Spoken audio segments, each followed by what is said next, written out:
मेरे प्यारे बच्चों, आज हम सभी लोग जिस पाठ का अध्ययन करेंगे उसका नाम है राष्ट्र चिन्हानी। राष्ट्र के चिन्ह जो हैं निर्धारित किए गए हैं उन्हीं के बारे में हम लोग अध्ययन करेंगे।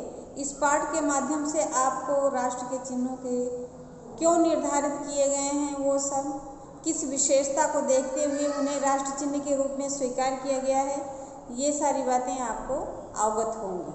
ठीक है, देखें, राष्ट्र चिन्हानि तद्देशस्य स्वरूपम विचार शैलीं च ज्ञापयन्ति। राष्ट्र चिन्हानि, जो राष्ट्र के चिन्ह होते हैं, जो राष्ट्र के प्रतीक होते हैं, ठीक है ना, वो क्या बताते हैं?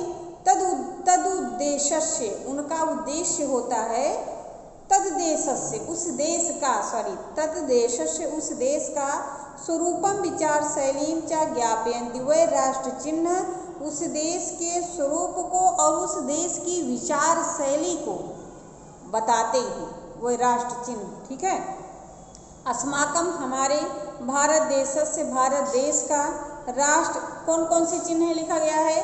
हमारे भारत देश का राष्ट्र ध्वज, राष्ट्रगान, राष्ट्रभाषा, राष्ट्र पक्षी, राष्ट्र पशु और राष्ट्र पुष्प राष्ट्र चिन्हानि सन्ति, ये सभी राष्ट्रीय चिन्ह हैं। राष्ट्रीय चिन्ह के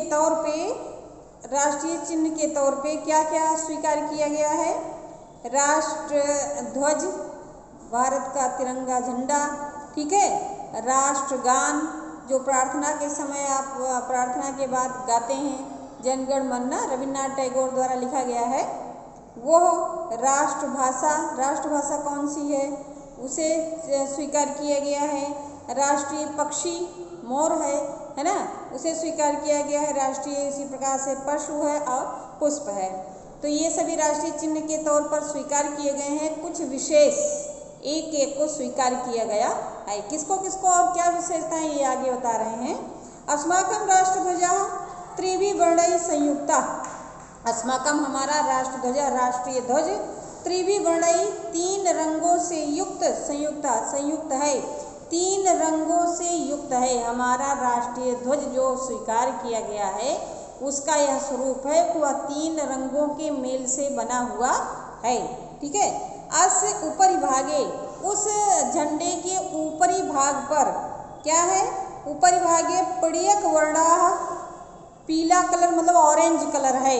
ठीक है, उसको संस्कृत में पीड़ियक कहा जाता है। तो नारंगी रंग का है। मध्य श्वेत वर्णाः, बीच में सफ़ेद रंग का है। ठीक है, अधोभागे, अधो मतलब नीचे, नीचे के भाग में हरित वर्णाः अस्ति, हरा रंग है।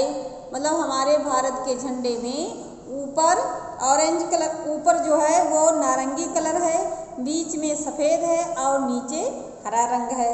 ठीक है, पीड़ियक वर्णा, अब क्यों ये रंग किया गया है? दूसरा रंग भी हो सकता था, तो उसी का मैंने पहले ही बताया, उसी का अभी बताया जाएगा मैं क्या मैसेज दे रहा है वो रंग। पीड़ियक वर्णा त्यागस्य, वह नारंगी कलर त्याग का प्रतीक है। श्वेतः सत्यस्य, सफ़ेद रंग सत्य का प्रतीक है। हरित च समृद्धि प्रतीकमस्त, और हरा रंग समृद्धि का, धनवान होने का, सुख संपन्नता का प्रतीक है। ध्वजस्य मध्य भागे, उस झंडे के बीच में विराजमानम नीलवर्णम अशोक चक्रम, जो स्थित है, झंडे के बीच में जो स्थित है, सफ़ेद रंग के बीच में क्या स्थित है?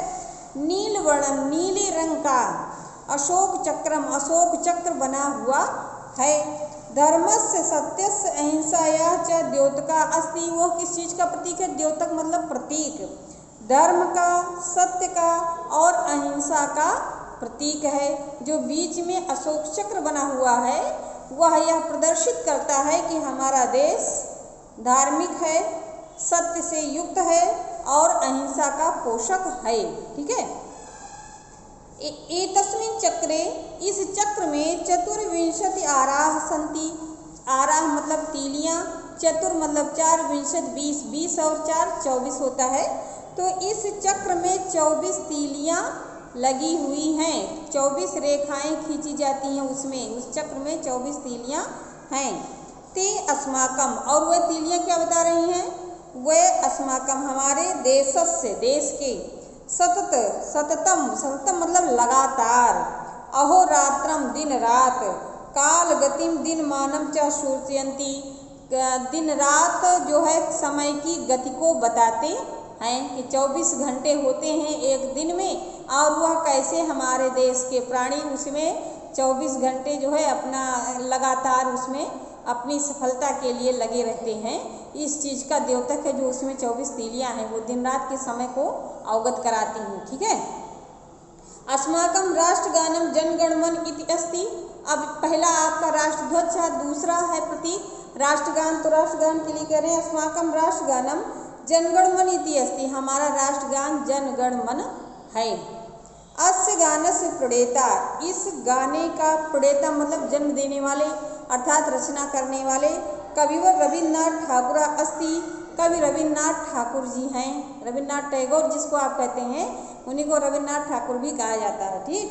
प्रत्येक राष्ट्रम स्वराष्ट्रगानम सम्मानयति, प्रत्येकम राष्ट्रम प्रत्येक राष्ट्र स्वराष्ट्रगानम अपने राष्ट्रगान का सम्मानयति सम्मान करता है। प्रत्येक राष्ट्र अपने अपने राष्ट्रगान का सम्मान करता है।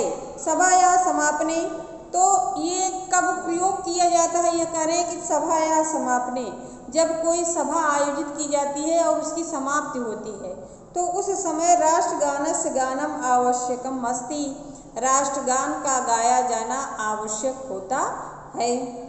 विद्यालय च, विद्यालय में, और प्रार्थना या पश्चात, प्रार्थना के पश्चात, और विद्यालय में भी प्रार्थना के पश्चात प्रतिदिनम प्रतिदिन राष्ट्रगानम भवति, राष्ट्रगान गाया जाता है। ठीक है। अस्माकं राष्ट्रे, हमारे राष्ट्र में संपर्क भाषा पदे, संपर्क भाषा के स्थान पर हिंदी भाषा प्रतिष्ठितास्ति, हिंदी भाषा को स्वीकार किया गया है, स्थापित है। यहाँ पे लिखा हुआ है कि इस लाइन का यह अनुवाद बनता है कि हमारे राष्ट्र में संपर्क भाषा के पद पर हिंदी भाषा प्रतिष्ठित है, उसे स्थापित किया गया है। राष्ट्रभाषा या हिंदी भाषा या लिपि, राष्ट्रभाषा हिंदी की लिपि कौन सी है, देवनागरी अस्ति, देवनागरी लिपि में हिंदी भाषा लिखी जाती है। ठीक है। ऐसा लिपि, यह लिपि नितराम वैज्ञानिकी, नितराम मतलब हर तरीके से, वैज्ञानिकी वैज्ञानिक है, सर्वदोष परिमार्जिता च वर्तते, और सभी दोषों से मुक्त है, इसमें किसी प्रकार का दोष नहीं है।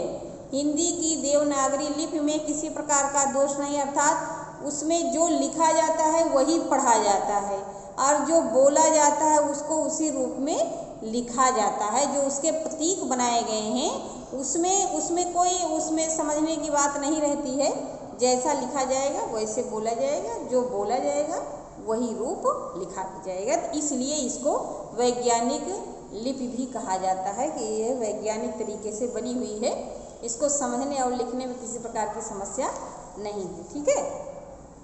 अगला है मयूरा अस्माकम राष्ट्रीय पक्षी, मोर हमारा राष्ट्रीय पक्षी है। अब और पक्षी भी थे लेकिन मोर को क्यों स्वीकार किया गया, देखें।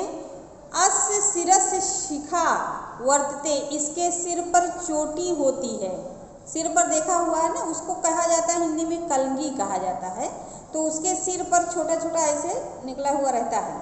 अस्य पृष्ठभागे बरहा शोभते, इसके पंख में जो है वो जो पंख में भी तरह तरह के क्या बने होते हैं, पृष्ठभागे अर्थात इसके पीछे की तरफ, बरहा मतलब होता है पूंछ होती है, तो लंबी लंबी पूंछ होती है ना। सभी पक्षियों के कंपैरिजन में सबके समक्ष जो है मयूर जो होता है उसकी पूंछ ज़्यादा लंबी होती है ना। शोभते अस्य सौंदर्यम नृत्यम च प्रसिद्धे, इस मोर की सुंदरता और नृत्य जो है यह प्रसिद्ध है। इतना सुंदर और कोई पक्षी नहीं है, ना इतना अच्छा नृत्य कोई पक्षी करता है, तो यह इसकी विशेषता है। अयम सुंदरता या कलाया च द्योतका मयूरा, या सुंदरता और कला का प्रतीक मोर, मेघम दृष्टवा, जब बादलों को देखता है, स्वबरह प्रसारे, अपनी पूंछ को फैला करके पंख उसको आप बड़े बड़े उसके होते हैं ना, उनको फैला करके नृत्यति नाचता है। सर्प भक्षणम अस्य जन्म सिद्ध गुणा, इसका गुण क्या है? सर्प भक्षण, सांपों को खा जाता है मोर, ठीक है। तो सर्पों को भक्षण करना इसका जन्म सिद्ध गुण है, जन्मजात गुण है, ठीक है। विष कारकाणाम उपद्रव कारकाणाम चा सत्वानां विनाशा भवेत् इति अस्य मानवानां कृते शुभ संदेशा। यह मनुष्यों के लिए अस्य, यहाँ से देखिए, अस्य मानवानां कृते शुभ संदेशा, यह मनुष्यों के लिए सुंदर संदेश है। क्या संदेश है? कि विष कारक, कि व्यक्ति सुंदर हो, अच्छा हो, ये सारी विशेषताएं तो होने ही चाहिए। और साथ में उसे जो विष कारक चीज़ें हैं उसका हनन भी करना चाहिए। ये नहीं कि सुंदर ही रहे और हम असत गलती को स्वीकार करते रहें, नहीं। हम व्यक्ति के अंदर अच्छाई के साथ साथ, सुंदरता के साथ साथ यह भी होना चाहिए कि गलत चीज़ों का विरोध किया जाए, उसका खात्मा किया जाए। क्योंकि मोर क्या करता है? नृत्य करता है, सुंदर है, लेकिन साथ में वह विष को, विषैले सर्प को खा जाता है। तो उसी के लिए यह लाइन है, ध्यान से देखें। विष कारकाणाम उपद्रव कारकाणाम, मतलब जो विष फैलाने वाले हैं या जो उपद्रव पैदा करने वाले हैं संसार में, जो गलत, जो हमारे देश के लिए हानिकारक हैं, सत्वानां विनाशा भवेत्, उनका विनाश करना चाहिए। और सत्य की, जिससे सत्य का विनाश हो, ऐसे लोगों का अंत करना चाहिए। यह भी गुण होना चाहिए व्यक्ति में, और यह विशेषताएं सर्प उसमें है, मोर में, इसीलिए उसको राष्ट्रीय पक्षी के रूप में स्वीकार किया गया है। ठीक है बेटा, आज बस इतना ही, आप इसका अध्ययन करिएगा। और यहाँ पर मैंने दिया है ये कुछ जो हम लोग मिलाते हैं, मिलान वाला रहता है, तो उसको जो है एग्जाम में आप सामने सामने लिखिएगा, इसीलिए मैं इसको सामने लिख करके समझा दे रही हूँ। अभी तक आप समझ जाएंगे इतने में। राष्ट्र ध्वजा, तो इसके सामने लिखिएगा त्रिभिः वर्णैः संयुक्ता, ठीक है। अगला है राष्ट्रगानम जनगण मन, ठीक, सामने सामने लिखिएगा।